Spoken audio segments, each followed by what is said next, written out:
Assalamualaikum warahmatullahi wabarakatuh. Perkenalkan, nama saya Bayu Rengku Alam dari S1 Ilmu Keolahragaan.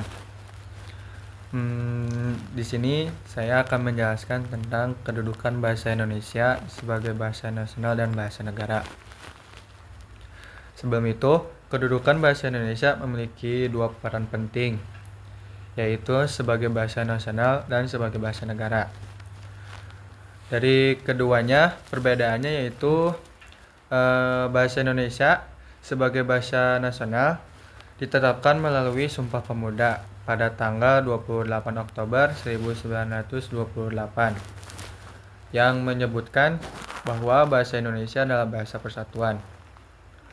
Fungsi dan kedudukan bahasa Indonesia sebagai bahasa nasional meliputi yang pertama yaitu simbol kebanggaan nasional.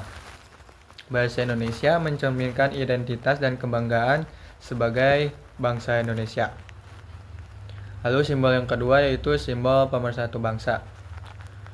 Simbol ini menghubungkan masyarakat dari berbagai suku, ras, agama, dan budaya yang berbeda di seluruh Indonesia.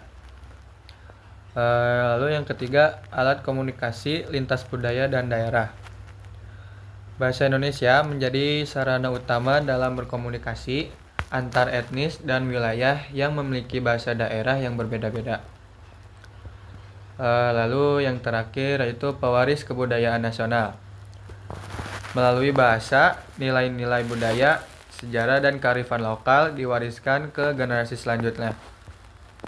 Selanjutnya, perbedaan dari bahasa Indonesia sebagai bahasa negara.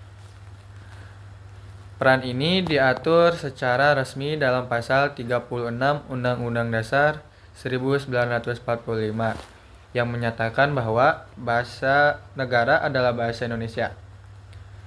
Dalam hal ini, bahasa Indonesia memiliki fungsi yang lebih formal dan resmi, yaitu yang pertama, bahasa resmi dalam pemerintahan. Bahasa resmi dalam pemerintahan yaitu bahasa Indonesia digunakan dalam dokumen-dokumen negara, surat resmi, dan komunikasi antara lembaga pemerintahan. Lalu yang kedua yaitu bahasa resmi dalam pendidikan.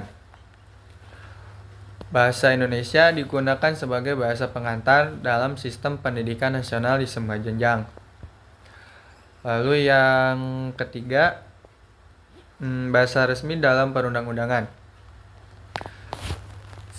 Segala peraturan undang-undang dan keputusan pemerintahan harus ditulis dan diterbitkan dalam bahasa Indonesia. Lalu yang terakhir, bahasa resmi dalam hubungan internasional. Dalam konteks diplomasi dan hubungan di luar negeri, bahasa Indonesia juga digunakan sebagai representasi negara dalam komunikasi dengan negara lain. Jadi kesimpulannya yaitu bahwa bahasa Indonesia memiliki dua peranan penting sebagai bahasa nasional dan bahasa negara. Sebagai bahasa nasional, bahasa Indonesia berperan sebagai alat pemersatu bangsa, simbol identitas nasional, sarana komunikasi antar daerah, serta media pewarisan budaya dan nilai-nilai nasional.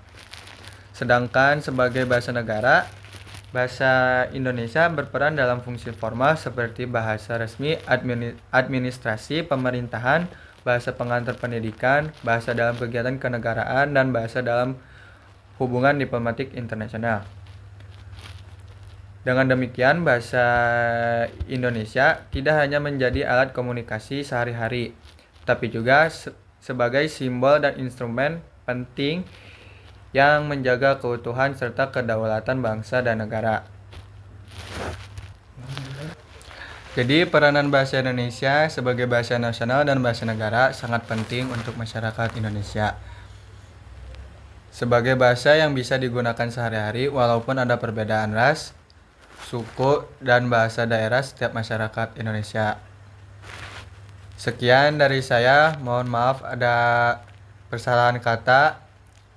Sekian, terima kasih. Wassalamualaikum warahmatullahi wabarakatuh.